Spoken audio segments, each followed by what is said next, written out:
Right, ఒక breaking news చూస్తా ఉన్నాం. హైదరాబాద్ మాదాపూర్లో ఎంపీ లింగమనేని రమేష్ కుమారుడు సంజూష్పై రోడ్డు ప్రమాదం కేసు నమోదైంది. ఈ నెల 16న సంజూష్ కారు నడుపుతూ యువతని ఢీకొట్టిన ఘటనలో ఆమె ఘటనా స్థలంలోనే మృతి చెందింది. పోలీసుల దర్యాప్తులో ప్రమాద సమయంలో కారు సంజూష్నే నడిపినట్లు నిర్ధారణ అయినట్లు తెలుస్తోంది. దీంతో సంజూష్పై సంబంధిత బిఎన్ఎస్ సెక్షన్ల కింద కేసు నమోదు చేశారు. ఈ కేసులో సంజూష్కు పోలీసులు నోటీసులు జారీ చేసి పంపించారు. ప్రమాదానికి సంబంధించిన పూర్తి వివరాలపై పోలీసులు దర్యాప్తు కొనసాగిస్తున్నారు.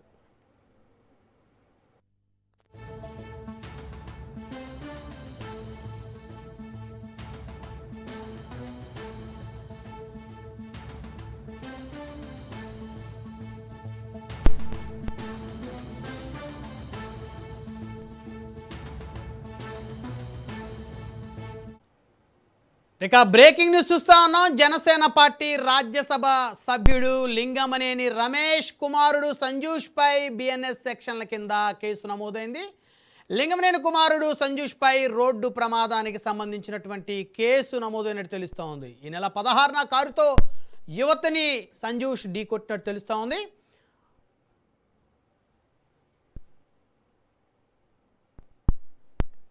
రైట్, ఇక ఇదే అంశానికి సంబంధించి మనతోటి ఫోన్ ఇన్లో మాట్లాడేందుకు మా రిపోర్టర్ పవన్ ఫోన్ ఇన్లో అందుబాటులో ఉన్నారు. వారితో మాట్లాడదాం. పవన్, చెప్పండి, జనసేన పార్టీ రాజ్యసభ సభ్యుడు లింగమనేని రమేష్ కుమారుడు సంజూష్కి పోలీసులు నోటీసులు ఇచ్చినట్టు తెలుస్తూ ఉంది. సంజూష్ కారు నడుపుతూ ఈ నెల 16న ఒక యువతిని కారుతో ఢీ కొట్టినట్టు తెలుస్తూ ఉంది. అయితే ఆ యువతి ఆ ఘటనా స్థలంలోనే మృతి చెందినట్లు తెలుస్తూ ఉంది. అసలు ఏం జరిగింది? జనసేన రాజ్యసభ సభ్యుడు లింగమనేని రమేష్ కుమారుడు లింగమనేని సంజూష్ అతి వేగంగా నిర్లక్ష్యంగా కారు నడిపి ఒక యువతి మృతి చెందడానికి కూడా కారణమయ్యారు. ముఖ్యంగా చూస్తే ఈ నెల 16వ తేదీన ఇనార్బిట్ మాల్గా రోడ్డు దాడుతుండగా ఒక యువతి ఆ భారతి ముఖి అనే ఒక యువతిని కూడా ఢీ కొట్టడంతో ఆమె అక్కడికక్కడే పడిపోయింది. దీంతో రక్తస్రావం కూడా చాలా తీవ్రంగా అయ్యింది. అయితే వెంటనే అపోలో హాస్పిటల్ తీసుకెళ్లేగా అప్పటికే మృతి చెందినట్లుగా దీనికి సంబంధించి ఇటు డాక్టర్స్ కూడా చెప్తున్న పరిస్థితి కనిపిస్తుంది. మొత్తానికి చూస్తే సంజూష్ అతి వేగంగా కారు నడపడం వల్లనే ఒక యువతి చనిపోయినట్లుగా దీనికి సంబంధించి పోలీసులు కేసు కూడా నమోదు చేశారు.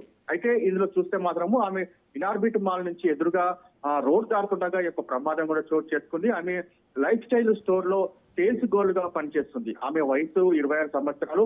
ఒడిశా రాష్ట్రానికి సంబంధించిన భారతి ముఖ్యంగా పోలీసులు కూడా గుర్తించారు. అయితే ఈ యొక్క ఆగస్టు 16వ తేదీన ఈ యొక్క జరిగిన రోడ్డు ప్రమాదం సంబంధించి లింగమనేని రమేష్ కుమారుడు లింగమనేని సంజూషే కారు నడిపినట్లుగా దీనికి సంబంధించి ప్రధానంగా ఇటు సీసీ ఫుటేజ్ కూడా పోలీసులు సేకరించారు. అంతేకాకుండా అతని పైన బిఎన్ఎస్ యాక్ట్ 106/1 సెక్షన్ కింద కూడా కేసు నమోదు చేశారు. దాని తర్వాత అతనికి నోటీసులు కూడా జారీ చేశారు. నోటీసులు జారీ చేసి దీనికి సంబంధించి కూడా పూర్తిగా తమకు ఆధారాలు ఇవ్వాలని చెప్పి కూడా ప్రధానంగా పోలీసులు కోరిన పరిస్థితి కనిపిస్తుంది. మొత్తానికి అతను నడిపిన ఆస్టర్ మార్టిన్ కారు TG09G 666 గల కారుకు సంబంధించి కూడా పోలీసులు కారును కూడా సీజ్ చేసిన పరిస్థితి కనిపిస్తుంది. ఎందుకంటే నిర్లక్ష్యం వల్ల నడపడము, ఒక యువతి ప్రాణాలు కోల్పోవడం వల్ల దీనికి సంబంధించి స్థానికులు తీవ్ర ఆవేదన కూడా వ్యక్తం చేస్తున్నారు. అతని పైన కఠిన చర్యలు తీసుకోవాలని చెప్పి కూడా డిమాండ్ వ్యక్తం చేస్తున్నారు.